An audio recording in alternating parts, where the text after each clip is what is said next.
Kenali kekuatan tersembunyi dalam diri, kunci mengendalikan emosi dan hidup lebih bijaksana. Kita sering berpikir kalau kita sepenuhnya sadar dan mengendalikan apa yang kita lakukan. Tapi kenyataannya, ada banyak hal dalam diri kita yang bekerja di luar kesadaran. Pikiran ini mungkin bikin kita sedikit takut, tapi itulah faktanya. Ada kekuatan-kekuatan dalam diri kita yang mendorong perilaku dan emosi kita. Dan sering kalau kita nggak sepenuhnya sadar dari mana asalnya. Ambil contoh kemarahan. Kita sering menyalahkan orang lain atau situasi tertentu sebagai penyebabnya. Tapi kalau kita jujur dan mau menggali lebih dalam, biasanya ada akar yang jauh lebih dalam. Bisa jadi itu trauma masa kecil, pengalaman hidup tertentu, atau pola yang berulang setiap kali kita dihadapkan pada situasi serupa.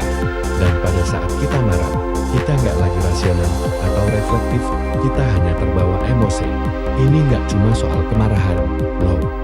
Rasa percaya diri yang tiba-tiba muncul, perasaan insecure, kecemasan, ketertarikan pada seseorang, bahkan keinginan untuk diperhatikan.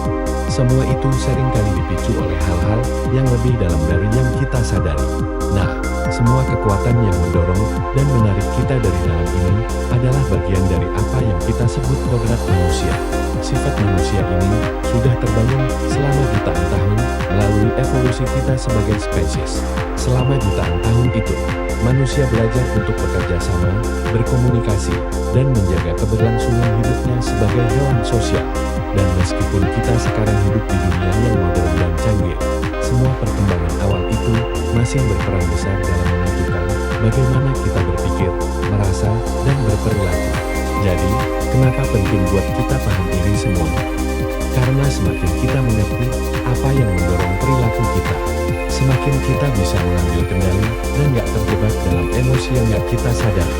Semakin kita paham siapa kita sebenarnya, semakin kita bisa hidup dengan lebih bijaksana dan penuh kesadaran.